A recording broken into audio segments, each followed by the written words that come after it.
Guys welcome to PM पाठशाला। Guys आज हम देखेंगे अपना इकोनॉमिक्स का पार्ट 2। ठीक है, इसमें हम देखेंगे पार्ट 2 में, क्योंकि पार्ट 1 तक आपका 3.5 तक पढ़ा दिया गया है ऑलरेडी। प्लीज़ अगर आप नहीं देखा है तो ज़रूर जाके चैनल पे विजिट करिए, प्लेलिस्ट में डालिए विजन जून 2023 के, उसमें आपको पूरा मिल जाएगा। सारे के सारे टॉपिक्स आप उसमें कवर कर सकते हैं। आज हम देखेंगे नेशनल इलेक्ट्रिसिटी प्लान के बारे में, NEP के बारे में। देखो, आप सभी जानते हो कि जिस तरह हमारी पॉपुलेशन बढ़ रही है, साथ ही साथ आपका डायरेक्टली प्रोपोर्शनली आपकी पावर सेक्टर की डिमांड भी बढ़ रही है ना। अब इसी वजह से सेंट्रल इलेक्ट्रिसिटी अथॉरिटी ने नोटिफाई किया है कि वो एक इलेक्ट्रिकल प्रोग्राम चलाने जा रहा है, इलेक्ट्रिसिटी प्लान चलाने जा रहा है, जिसका टाइम पीरियड रहेगा 2022 से लेकर 32 तक। ठीक है, अब तक जो transform power sector in India में हुआ है वो ये सारे फेजेस में देखने को मिला है, कि चाहे वो सौभाग्य स्कीम रही हो, ठीक है, चाहे वो उज्ज्वला रहा हो जिसमें हमने LED बल्ब लगाए, जिससे हमने अपनी प्राइसेस को कम किया 90% 2014 से 2019 के बीच में उजाला स्कीम के थ्रू, या दीनदयाल ग्रामीण ज्योति योजना थी, उसकी वजह से हमने 100% विलेज इलेक्ट्रिफिकेशन किया। ऐसे तमाम हमने काम किए हैं। लेकिन गाइस देखो, इस काम को करने के लिए और सफिशेंसी को बढ़ाने के लिए, कैपेसिटी को बढ़ाने के लिए हम अब नेशनल इलेक्ट्रिसिटी प्लान की तरफ बढ़ रहे हैं। तो एज पर एक्ट, आपका जो इलेक्ट्रिसिटी एक्ट था 2003 का, उसमें जो CEA होता था उसको NEP बनाना होता था according to your national electricity policy. हर 5 साल में नोटिफाई करना होता था। तो जो NEP का रिव्यू किया गया लास्ट 5 ईयर्स का, कि भाई 17 से आपके 22 तक का क्या रहा, उसमें डिटेल प्लान चेक करे गए प्रोस्पेक्टिव प्लान्स को बनाने के लिए, आगे कैसे बनाया जाए। अच्छा, पहला जो आपका प्लान था, ऐसा कि आप देख ही रहे हो, फर्स्ट NEP वो आपका 2007 में नोटिफाई किया गया था। अब देखो, यहाँ पे ना आपका पाई चार्ट दिया हुआ है। पाई चार्ट में यहाँ पर बता रखा है कि किस तरह से वैल्यूज़ आपकी अरेंज की हुई हैं, जो आपके यहाँ अभी भी किस तरह से आपका इलेक्ट्रिसिटी इंस्टॉल कैपेसिटी इंडिया में है। तो हम सबसे ज़्यादा आज भी कोल पे डिपेंडेंट है इलेक्ट्रिसिटी जनरेट करने के लिए। उसके बाद आपके रिन्यूएबल एनर्जी सिस्टम्स है, ठीक है। सबसे कम आपका डीजल, बिल्कुल आपका समझ लो 0% की तरफ ही है, ठीक है। अब ना देखो, ज़रूरत क्या पड़ रही है ना, why we are creating the national electricity policy, और प्लान क्यों बना रहे हैं। इसकी सबसे बड़ी ज़रूरत गाइस देखने को मिलती है अगर हम चलते हैं राइजिंग एनर्जी डिमांड की तरफ। सबसे बड़ा हमारा है कि एनर्जी डिमांड हमारी बढ़ती जा रही है ना, जो इसका कंपाउंडेड एनुअल ग्रोथ रेट है वो बहुत बढ़ गया है ना। अब कंपाउंडेड एनुअल ग्रोथ रेट का मतलब क्या होता है, कि जो आपका अल्टीमेटली ना ये 2 सालों का बीच का निकाला जाता है कंपाउंडेड एनुअल ग्रोथ रेट, और इसमें चेक करा जाता है कि किस तरह से ना आपके आने वाले डेज़ में कितना ज़्यादा आपका ग्रोथ होने वाली है, और उस हिसाब से डिमांड हम देख लेते हैं भाई आगे कितने ज़्यादा डिमांड इसमें होने वाली है। अब मान लो अगर कोई कहता है कि 10% CAGR बढ़ा है, ठीक है। अब इसका मतलब है कि कोई जो स्टॉक है उसका अगर हम देखें CAGR 10% बढ़ा है, तो मान लो कोई स्टॉक है वो एप्रिशिएट हुआ है, 100 रुपये से 121 रुपये हुआ है ओवर 2 ईयर्स। तो इसका मतलब उसका CAGR यानी कि जो उसका कंपाउंड एनुअल ग्रोथ रेट है वो 10% बढ़ गया है। तो कंपाउंड एनुअल ग्रोथ रेट के बारे में यहाँ पर बात की जा रही है कि वो पहले 4.1% था और नेक्स्ट 5 ईयर्स में वो 7.18% हो जाएगा, ठीक है। एक ये बात थी। सेकंड, आपका इंस्टॉल्ड कैपेसिटी का बढ़ना, यानी कि आपका जो इंस्टॉल्ड कैपेसिटी है वो 2026-27 में अराउंड 610 गीगावाट हो जाएगी, ठीक है, with around 57.4% non fossil waste capacity से निकल कर आ रहा है, 40% एज ऑफ मार्च 2022 से। उसके बाद आपकी एक वो भी बात है कि आप कार्बन इमिशंस को भी कम करना चाहते हैं। आपने कोल बेस्ड स्टेशंस बनाए हैं जहाँ पर आपका यही है कि एवरेज जो CO2 इमिशंस हैं वो आपके डिक्लाइनिंग ट्रेंड में है, जिसको आपको बहुत ज़रूरत है कि पावर जनरेशंस की इंप्रूवमेंट और एफिशिएंसी से उसको बढ़ाया जाए। उसके बाद अगर आप कंट्रीब्यूशन देखते हो रिन्यूएबल एनर्जी सोर्सेज का, वो भी बहुत ज़्यादा ज़रूरी है समझना, है ना। देखो, अभी क्या इंस्टॉल कैपेसिटी जो रिन्यूएबल एनर्जी सोर्सेज की है वो expected to contribute around 35% in the total energy mix by 2026-27 तक वो बढ़ जाएगा, ठीक है, और अराउंड 44% बाय 2031 तक। तो अल्टीमेटली आप ये भी देख रहे हो कि कंट्रीब्यूशन रिन्यूएबल एनर्जी का सोर्सेज का बढ़ भी रहा है। उसके बाद एनर्जी एफिशिएंसी एंड कंजर्वेशन भी आपका एक बहुत बड़ा गोल है ना। आपने SDG गोल्स भी देखे ही हैं, अभी आपको पता ही है 2030 तक हमें उसको अचीव भी करना है। तो उसको भी देखते हुए एनर्जी एफिशिएंसी की तरफ भी चलते हुए हमें ज़रूरत है कि हम अपने इमिशंस को रिड्यूस करें अपनी। हमें ना देखो, ग्रीन GDP की बात आपने सुनी होगी।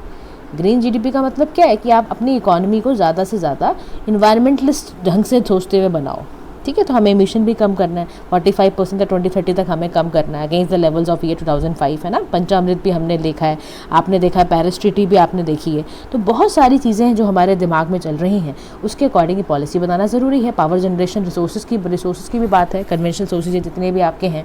और अभी हम देखो एनर्जी स्टोरेज में भी कई सारी टेक्नोलॉजीज लाके आ रहे हैं, fly wheel energy storage system है, कंप्रेस्ड एयर स्टोरेज सिस्टम है, सब चीज़ों को भी हम चेंज कर रहे हैं।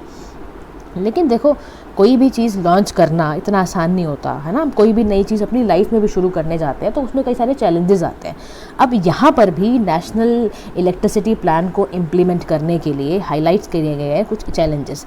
सबसे बड़ी समस्या ये है कि integration of renewable energy with the grid, यानी कि इंटरमिटेंसी के बारे में समझ लो। अब आप टेम्परल वेरिएबिलिटी है, आउटपुट अनसर्टेनिटी होती है, आप सभी जानते हो। एक जो सबसे बड़ा पैरामीटर है सोलर एंड विंड एनर्जी का, वहाँ पे जो सप्लाई आएगी ना, अगर डिमांड पैटर्न को देखते हो बड़ी अनकोरिलेटेड होती है वो। यहाँ पे ना आपको एकदम कोरिलेशन का मतलब क्या, सीधा आपको एक चीज़ मिल रही है। अनकोरिलेटेड मतलब कोई पॉइंट यहाँ कभी डिमांड कम होगी, कभी ज़्यादा, कभी कम, कभी ज़्यादा। अनकोरिलेटेड आएगी, उससे क्या होगा, वेरिएबिलिटी आएगी, आउटपुट की अनसर्टेनिटी हमेशा बनी रहेगी। तो इंटरमिटेंसी में दिक्कत आ गई। अब इंटीग्रेशन विद ग्रिड में समस्या समझो क्या होता है। देखो लार्ज स्केल जब एडिशन आप करते हो ना रिन्यूएबल्स का ग्रिड में, इसके लिए ना बैलेंस करना बहुत ज़रूरी है एनर्जी सोर्सेज को with fast ramp up and ramp down. Grid requirement इतनी ज़बरदस्त चाहिए होती है। अब रिसोर्स की लोकेशन बड़ी इंपॉर्टेंट है, और सबसे प्राइम चैलेंज आप समझ लो रिसोर्स लोकेशन है, क्योंकि लोकेशन स्पेसिफिटी है ना। आप सोचो कोई ऐसे शहर होंगे जहाँ पे सोलर एनर्जी कम आ रही होगी, कहाँ पे ऐसे शहर होंगे जहाँ विंड बहुत कम चलती होगी, वहाँ के क्या करोगे आप, उस चैलेंज को भरने के लिए क्या करोगे। तो सबसे बड़ी समस्या ये है। उसके बाद challenges in installing renewable energy sources को कैसे, ऑपरेशनल इश्यूज़ हैं। आप पीवी पैनल डिस्पोजल का आपको दिक्कत आ जाएगी, लैंड एक्विजिशन डिफिकल्टी है एक, आपको कम्युनिटीज़ को रेजिस्टेंस में अफेक्ट कर सकती है, ग्लोबल सप्लाई चेन एक क्राइसिस है, ड्रास्टिकली ये क्लाइमेट चेंज के लिए समस्या बन सकती है, हाई टेम्परेचर, हाइड्रो जनरेशन को दिक्कत करना, रिहेबिलिटेशन एक समस्या बन सकती है, issues with carbon capture technologies में एक दिक्कत है ना। जैसे हाई कॉस्ट लगेगा, लार्ज स्केल डिप्लॉयमेंट में लगेगा, और आपका proprietary few companies around the world हैं, वो काफ़ी ज़्यादा technology for carbon of CO2, उसमें उनको यूज़फुल प्रोडक्ट को निकालना बहुत कॉस्टली होता है ये सब कुछ करना। चैलेंजेस है स्मार्ट ग्रिड के साथ, साइबर सिक्योरिटी, प्राइवेसी का क्राइसिस आ रहा है, देख रहे हो आप, ये भी एक प्राइवेसी का क्राइसिस करेगा अगर आप स्मार्ट ग्रिड वगैरह लगाते भी हो, तो ये भी दिक्कत है। फिर कोल की क्वालिटी लो होती है, आप जानते ही हो। लो हमारे पास जो बिटुमिनस कोल इंडिया में ज़्यादातर मिलता है, एंथ्रासाइट सबसे हाई टाइप ऑफ कोल है, वो हमारे यहाँ कम मिलता है, हमारे यहाँ बिटुमिनस ज़्यादा है। अब उसमें ऐश कंटेंट 30 से 50% मिल जाएगा, इम्पोर्टेड वाले में 10 से 15 होता है। तो आपको फिर ultimately you need to borrow, you have to import it, है ना। तो आगे समस्या, तो ये सारी प्रॉब्लम्स हैं। अच्छा, वे अहेड में आप क्या कर सकते हो, आप सबसे पहले देखो चैलेंजेस को एड्रेस करो अपने, कौन कौन से चैलेंजेस आपको आ रहे हैं।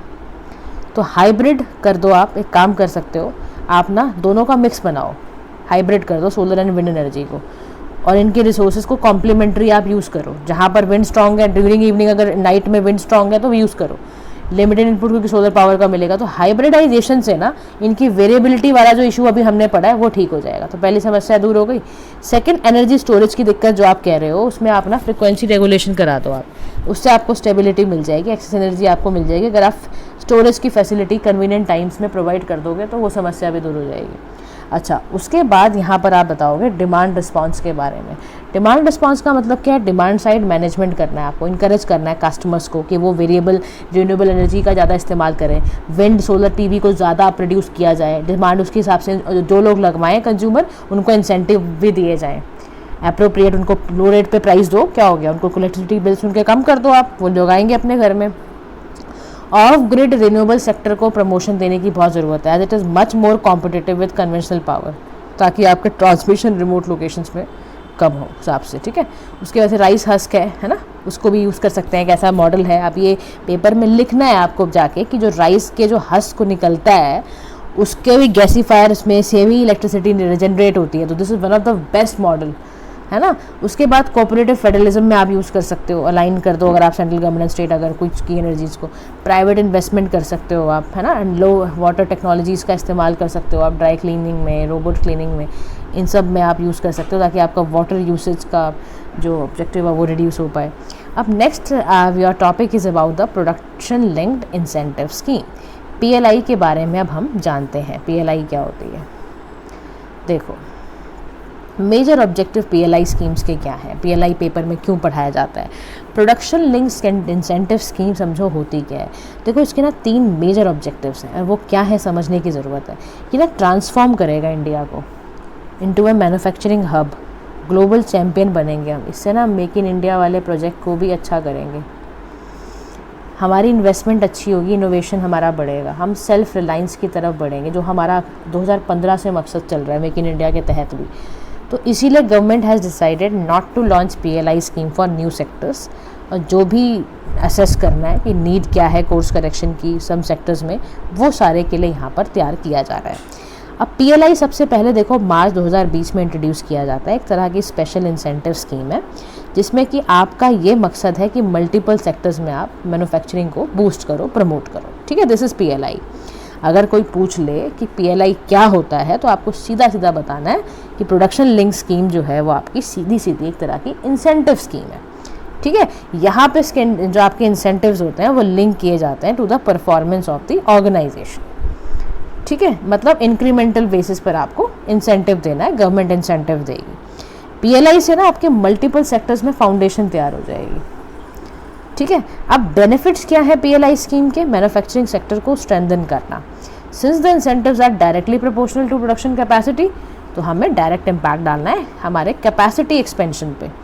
तो पीएलआई सिग्निफिकेंटली रिस्ट्रक्चर करेगी इंडिया के डोमेस्टिक मैन्युफैक्चरिंग को, बूम देगी। सबसे बड़ी बात देखो, इससे आपका जीडीपी का 25% शेयर बढ़ेगा, तो सोचो आप कितनी अच्छी है ना। आपके देखो इन सभी सेक्टर्स में लगा लो आप, पीएलआई स्कीम यूज़ हो रही है, ACC battery, drones, medical devices, pharma, textile, food, solar, white good, सब में, टेलीकॉम। तो कैपिटल एक्सपेंडिचर क्या है, देखो इम्प्लीमेंट करोगे पीएलआई को तो इट लीड्स टू 2.5 से 3 लाख करोड़ लगेगा, 13 से 15% एनुअल इन्वेस्टमेंट आपकी कवरेज होगी। इससे ना आपकी ग्रीन इन्वेस्टमेंट भी बढ़ेगी। देखो फ़ायदा देखो 55% स्कीम से क्या होगा, ग्रीन सेक्टर्स भी बढ़ेंगे, solar vehicles, solar photovoltaics, electric vehicles बढ़ेंगे आपके। ये उसके बाद मैंने आपको कहा सेल्फ रिलायंस, तो देखो आपका एक्सपोर्ट इंक्रीज़ कर रहा है, ये गैप ख़त्म कर रहा है, जो हाई स्क्यूड आपका इंपोर्ट और एक्सपोर्ट की बास्केट में इतना जो हाई गैप क्रिएट रहता था उसको ख़त्म करने की कोशिश की जा रही है। इससे जियोपॉलिटिकल कॉन्फ्लिक्ट भी ऑफसेट होंगे, कम होंगे, कॉन्सिक्वेंट जो इम्पैक्ट पड़ता था ना फूड फर्टिलाइजर्स पर, वो पड़ना कम होना शुरू हो जाएगा, समझ रहे हो आप। उसके बाद फास्टर एडॉप्शन होगा टेक्नोलॉजीज़ का, टाइमली इंटरवेंशन होगी स्कीम की। ये रीजनल इम्बैलेंस जो आपके शहरों में बहुत देखने को मिलता है, हर कोई काम करने के लिए मुंबई, दिल्ली, यहाँ सब जाने, सब समस्याएं दूर होने शुरू हो जाएंगी। अपस्किलिंग शुरू होगी, ह्यूमन जो वर्कर्स जो आपके ऑब्सोलीट हो जाते थे, मशीनरी वगैरह या बंदे, उन सबको ठीक किया जाएगा, ग्लोबली कॉम्पिटिटिव चीज़ें बनाई जाएंगी, फ्री ट्रेड एग्रीमेंट को थ्रस्ट किया जाएगा, बेटर मार्केट एक्सेस दी जाएंगी। अच्छा देखो ये सब तो फ़ायदे हो गए, मैंने आपको बताए सारे फ़ायदे। अब इसमें समस्या पता है क्या है, एम्बिग्यूटी है इंसेंटिव को लेके, इसीलिए लोगों को जब समझ नहीं आता, कोई सेट क्राइटेरिया तो है नहीं ना, कोई पैरामीटर नहीं है कैसे इंसेंटिव दिए जाएंगे। अब जब यही आपको आप समझो आपने ना एक सोलर पावर बैटरीज बनाई, ठीक है, या आपने इलेक्ट्रिक व्हीकल कंपनी बन गए, आपको इंसेंटिव पता ही नहीं चल रहा है किस बेसिस पे मिलेंगे और कितने मिलेंगे, आप कब लगाओगे ऐसे में पैसा। आप देखो कोई भी बंदा पैसा लगाता है उसको साफ तौर पर पता करना होता है कि इतने लगाओगे तो इतना मिलेगा। Fail to capture critical factors, efficacy जो मैन्युफैक्चरिंग की है वो मल्टीपल फैक्टर्स पे डिपेंड करती है, रॉ मटेरियल है, डोमेस्टिक मार्केट का साइज़ है, ये सारी चीज़ें, प्रोडक्शन सब्सिडीज़ हैं to scale sector specific manufacturing, है ना। और कुछ ऐसी स्कीम्स भी हैं design to accommodate as many players as possible, है ना। उसके बाद एक may create subsidies dependent manufacturing industry also, बहुत सारी जो आपकी बेनिफिट्स लेटर स्टेज में जो विड्रॉ कर लिए जाएंगे तो शुरू हो जाएगा आपका इंडस्ट्रियल एफिशिएंसी, वहीं से आना दिक्कत शुरू हो जाएगी, डिक्लाइन हो जाएगा प्रोडक्टिविटी का सेक्टोरल बेसिस पे भी, फर्म लेवल पर भी। इवैल्यूएशन की बड़ी दिक्कत है, आपके पास सेंट्रलाइज डेटा नहीं है, डेटाबेस की दिक्कत है, फॉल्टी लाइंस वाइडन हो जाएंगी, पॉलिसी स्ट्रक्चर और कम आपका ख़राब हो जाएगा, एमएसएमईज़ पे बहुत गंदा असर पड़ सकता है, ठीक है। तो वे फॉरवर्ड में यहाँ क्या बोल रहा है, ये वे फॉरवर्ड में बोल रहा है कि ना आप एक काम करो, कोलैबोरेट करो, आप जितने भी इंडस्ट्रियल प्लेयर्स हैं, है ना, रिसर्चर्स हैं, डेवलपमेंटर्स हैं, इन सब के साथ कोलैबोरेट करो, आप अपने इंस्टीट्यूशनल मैकेनिज्म को स्ट्रॉन्ग करो, टेक्निकली इवॉल्व कराओ, स्मूथ इम्प्लीमेंटेशन करो, ब्यूरोक्रेटिक हेडल्स को कम करो, पीरियोडिक इवैल्यूएशन करो, इंसेंटिवाइज करो एमएसएमईज़ को, ठीक है, ये सारी चीज़ें करने की ज़रूरत है। अच्छा, उसके बाद like you have to dedicate support mechanism for MSMEs, improve करो अपने बिजनेस एनवायरनमेंट को। तो alongside the PLI scheme they should be a focus on supporting skill development programmes and technology upgradation भी शुरू कर दो, तो उससे आपका PLI स्कीम अच्छे से हो जाएगी। Next article is about the fertiliser sectors in India. अब देखो हमारे लिए फर्टिलाइजर्स क्यों इंपॉर्टेंट है, क्योंकि इंडिया सेकेंड लार्जेस्ट फर्टिलाइज़र है, कंज्यूमिंग कंट्री है आफ्टर चाइना। हम थर्ड लार्जेस्ट प्रोड्यूसर भी हैं, हम लार्जेस्ट इम्पोर्टर भी हैं, इसलिए हम फर्टिलाइजर्स के बारे में पढ़ने जा रहे हैं। Cabinet committee on economic affairs ने एक यूनिक पैकेज अप्रूव किया है, जिसमें फार्मर्स को इनोवेटिव स्कीम्स के लिए आपको 3.70 लाख करोड़ का ये सिस्टम क्रिएट करा जा रहा है। अब इसमें ना एक प्रणाम स्कीम है, PM प्रणाम स्कीम है, आपको इसका फुल फॉर्म ज़रूर याद रखना है। ये अनाउंस की गई थी बजट में 23-24 के, कि ऑल्टरनेटिव फर्टिलाइजर्स को ज़रूर डालना है, केमिकल फर्टिलाइजर्स को बैलेंस करने के लिए। तो PM प्रणाम का फुल फॉर्म है PM programme for restoration, awareness generation, nourishment and amelioration of mother earth. ठीक है, तो फुल फॉर्म याद रखना है। इसमें 4,452 करोड़ को अप्रूव किया जा रहा है मार्केट डेवलपमेंट असिस्टेंस में, ताकि गोबरधन, आपके galvanising organic bio agro resources धन प्लांट्स को, है ना, गोबरधन कब लॉन्च हुआ था, 2018 में लॉन्च हुआ था आपका स्वच्छ भारत मिशन के तहत, ताकि ये विलेज की क्लेanलीनेस वेल्थ को जनरेट कर सके, कैटल ऑर्गेनिक वेस्ट को अच्छे से कर पाए। सल्फर कोटेड यूरिया को इंट्रोड्यूस किया गया, यूरिया गोल्ड उसको फर्स्ट टाइम बोलते हैं, ताकि सल्फर डेफिशिएंसी को एड्रेस किया जा सके। ठीक है, उसके बाद यूरिया गोल्ड बहुत इकोनॉमिकल है, एफिशिएंट है, अगर आप उसको नीम कोटेड यूरिया से कंपेयर करते हो तो यूरिया सब्सिडी स्कीम आपको याद है, सेंट्रल सेक्टर स्कीम थी, पेपर में पूछी जा सकती है कि सेंट्रल सेक्टर स्कीम क्या होती है, तो urea subsidy central sector scheme है। इसका मतलब 100% पैसा सेंट्रल गवर्नमेंट देती है। इसको एक्सटेंड किया गया 3 साल के लिए, कब तक, मार्च 2025 तक, ताकि आपका इंडिजीनियस प्रोडक्शन जो यूरिया का है वो बढ़ जाए और हम एक सेल्फ सफिशिएंसी लेवल पर पहुंच सकें। अब इस स्कीम के फ़ायदे क्या हैं, फार्मर का इकोनॉमिक बेटरमेंट, फार्मर की इनकम बढ़ेगी, सॉइल की प्रोडक्टिविटी बढ़ेगी, फूड सिक्योरिटी बढ़ेगी। और भैया इतनी पॉपुलेशन हो रही है, आप जान ही रहे हो, है ना, तो what you need food security और not, you need food security. तो बेटर यूटिलाइजेशन करना है, क्रॉप रेसिड्यूज का से पराली है उसको यूज़ करो ना, आप क्यों आप एयर पोल्यूशन फैला रहे हो, आप उसको करके अब उसको वेस्ट से वेल्थ बनाने की कोशिश करनी है। अब फर्टिलाइज़र इंडस्ट्री इन इंडिया की बात अगर करोगे तो आप जानते हो ये हमारे 8 कोर इंडस्ट्री का पार्ट है, जानते हो ना आप। उसके बाद ये प्लांट न्यूट्रिएंट्स के ताकि सॉइल की डेफिशिएंसी को हटाने के लिए किया जाता है। केमिकल प्रोडक्ट है, माइनिंग किया मैन्युफैक्चरिंग के थ्रू निकाला जाता है। यूरिया में 2 से 3 आप लगा लो होता है, उसमें फर्टिलाइज़र कंजम्पशंस होती हैं। रिक्वायरमेंट पोटेशियस मेट थ्रू आपका इंपोर्ट के थ्रू होती है। फर्टिलाइज़र ना प्राइमरी, सेकेंडरी, माइक्रो न्यूट्रिएंट तीनों में क्लासीफाइड किया जाता है, ये ध्यान रखना आप। प्राइमरी फर्टिलाइजर्स का मतलब है कि उसमें जो न्यूट्रिएंट्स होंगे दे सप्लाई टू सॉइल, जैसे नाइट्रोजीनियस है, फॉस्फेटिक है, पोटेसिक है, इन सब में। सेकेंडरी फर्टिलाइजर में क्या है, कैल्शियम, मैग्नीशियम, सल्फर है। माइक्रो न्यूट्रिएंट्स आपके आयरन, जिंक, इन सब में यूज़ होते हैं। अच्छा, कब ना फर्टिलाइजर्स के यूज़ में ना इंडिया में बहुत सारे कंसर्न्स भी हैं, and the very first concern is soil degradation. Plants बहुत ज़्यादा डैमेज हो रहे हैं, डिक्रीज फर्टिलिटी की वजह से बहुत ज़्यादा ना प्लांट की जो सॉइल ना वो टॉक्सिक बहुत बढ़ रहे हैं। अमोनिया, कार्बन डाइऑक्साइड इतना ज़्यादा हो जाता है कि सॉइल की फर्टिलिटी को ख़राब कर देता है, वो पेस्ट लग जाते हैं या इंसेक्ट अटैक होने लग जाता है। अब दूसरी समस्या पता है क्या है, इन्वायरमेंटल पोल्यूशन की प्रॉब्लम। एक्सेसिव जो आप फर्टिलाइजर्स का इस्तेमाल करोगे तो उससे नाइट्रेट है, फॉस्फोरेट्स हैं, उससे यूट्रिफिकेशन होता है। यूट्रिफिकेशन से क्या होगा फर्दर, यूट्रिफिकेशन की वजह से आपके एल्गी मरेंगे, आपकी ऑक्सीजन डिप्लीट हो जाएगी, आपके फिशेस की डेथ हो जाएगी, एक्वेटिक फ्लोरा की डेथ हो जाएगी, आपकी फूड चेन इम्पैक्ट होगी, आपका इकोसिस्टम इम्बैलेंस हो जाएगा। ये सारी समस्या आने लग जाती हैं, and further it leads to climate change as well. Nitrogen based fertilisers जो होते हैं वो आपकी नाइट्रस ऑक्साइड निकालते हैं, पोटेंट ग्रीन हाउस गैस है nitrous oxide, with exacerbate your climate change. ठीक है, उसके बाद ह्यूमन हेल्थ की अगर बात की जाए तो एग्रीकल्चरल अमोनिया इमिशन है, ठीक है, और उसकी वजह से पोल्यूशन क्रिएट होता है from vehicle exhaust to create dangerous particulates. Nitrous and phosphate chemicals जो आपके प्रेजेंट होते हैं फर्टिलाइजर्स में can percolate to ground water, and ये आपके ड्रिंकिंग वाटर सोर्सेज को दिक्कत करते हैं, कैंसर की रिस्क बढ़ जाती है, फिजिकल बर्डन बहुत ज़्यादा हो जाता है, इनएफिशिएंसी क्रिएट होने लग जाती है। इम्पोर्ट डिपेंडेंसी बढ़ जाती है, लिमिटेड अवेयरनेस है, like of social soil testing नहीं हो पाती है ना, साइंटिफिक एप्लीकेशन ऑफ फर्टिलाइजर, सारी दिक्कतें शुरू होने लग जाती हैं। तो आइडल क्या होता है NPK 4:2:1। खरीफ सीजन में आपका रेशियो इतना डिस्टॉर्ट हुआ है ना, शर्म आ जाएगी आपको उसकी वैल्यूज़ देख के। ये देखो, कंपेयर कर लो ज़रा आप, ठीक है। तो वे अहेड में कह रहा है कि what we need efficient use. सबसे बड़ी चीज़ है एफिशिएंट यूज़ करना, बहुत ज़्यादा ज़रूरी है। India should pay attention to improve fertilisers through need based use. जहाँ ज़रूरत हो वहाँ करो। Recently nano urea by IFFCO जो है उन्होंने प्रॉमिसिंग रिजल्ट दिए कि किस तरह से इसके यूसेस को, यूरिया के यूसेस को रिड्यूस करना है, ठीक है, और टेस्टिंग के बाद ही यूज़ करना है। अब लोकल प्रोडक्शन भी इसको प्रमोट करना पड़ेगा ना, आपको कुछ ना कुछ ऐसा देना पड़ेगा। इम्पोर्ट ड्यूटी लोअर करो अपनी आप, है ना, फॉस्फोरिक एसिड और अमोनिया के लिए। बायो एंड ऑर्गेनिक फर्टिलाइजर्स का इस्तेमाल करो। अगर जो ऐसे फार्मर्स यूज़ कर रहे हैं बायो एंड ऑर्गेनिक फर्टिलाइजर, उनको इंसेंटिवाइज़ करो आप। सॉइल टेस्टिंग बहुत ज़रूरी है, बाहर के देशों में हो रही है, आप भी तो कर सकते हो। आप तो भाई देश की मिट्टी के लिए बहुत जान मिटाने के लिए तैयार हो जाते हो, तो why not to test that मिट्टी। उसके बाद educate farmers on appropriate fertiliser use. Research and development करो ताकि इनएफिशिएंसीज ख़त्म होती चली जाएं, ठीक है।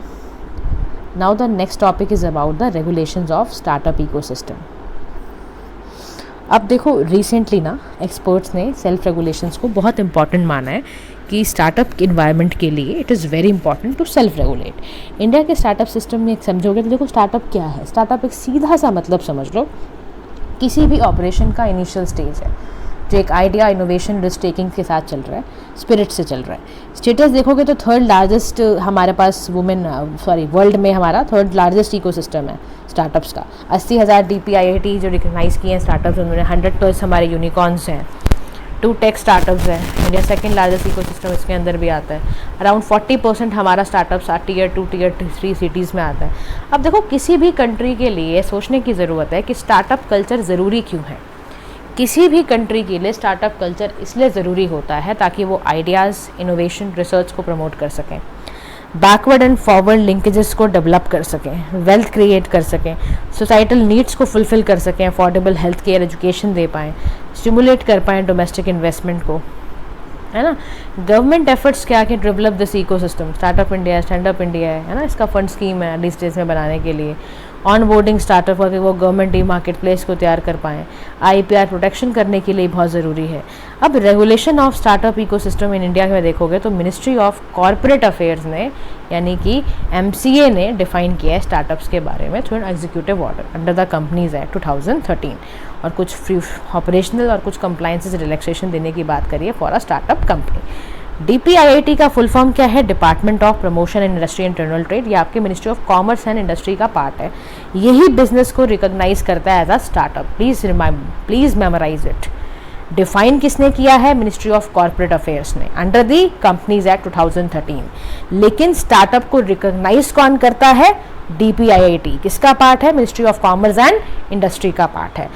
इनको 3 टैक्स एग्जेम्पशंस दी जाती हैं फॉर 3 years। 3 नहीं, ग्रांट की जा रही है tax exemptions for 3 years। SEBI इनको लिस्ट करता है, नोटिफाई करता है इनके रूल्स। RBI डेडिकेट करता है हेल्पलाइन फॉर स्टार्टअप्स। कुछ गाइडेंस या कुछ ऐसा चाहिए या क्रॉस बॉर्डर ट्रांजेक्शन्स हैं तो उसमें RBI गाइडलाइंस देता है। इश्यूज़ क्या हैं स्टार्टअप्स के साथ? देखो, इंडिया में स्टार्टअप को पहली बात तो कंपनी को इनकॉर्पोरेट कराना एक बहुत बड़ा टीडियस और टाइम कंज्यूमिंग प्रोसेस है। 2 से 3 महीने लगते हैं। सिंगापुर में 2 दिन का काम है, एवरेज 2 दिन लग जाते हैं। और हमारे यहाँ यही चीज़ के लिए, कंपनी को खोलने के लिए 2 से 3 महीने एवरेज हैं, लगते ही लगते हैं।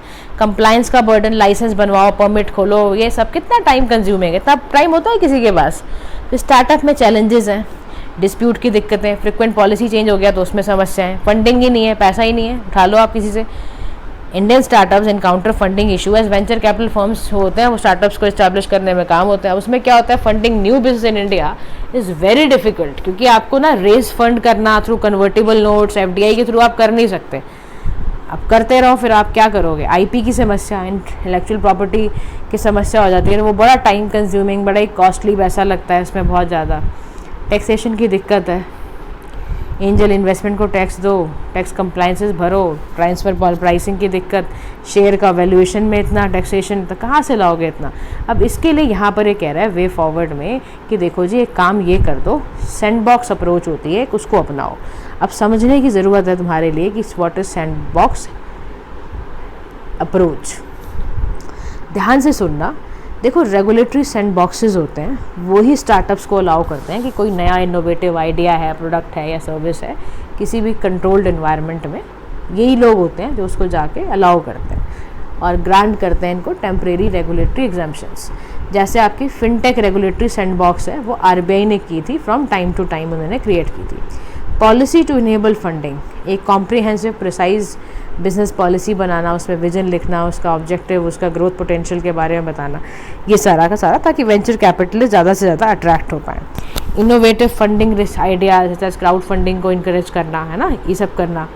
Regulatory research to keep up with the startup, ताकि देखो उनको भी ना एक मिलना चाहिए, ट्रांसपेरेंसी अगर उनके लिए होगी, कंप्लाइंसेस आसानी से उनको मिलेंगे, रेलिवेंट रेगुलेशंस उनके ऊपर होगी, इन डेप्थ इनकी रिसर्च करके चीज़ें की जाएंगी, तो उनके लिए भी आसान होगा।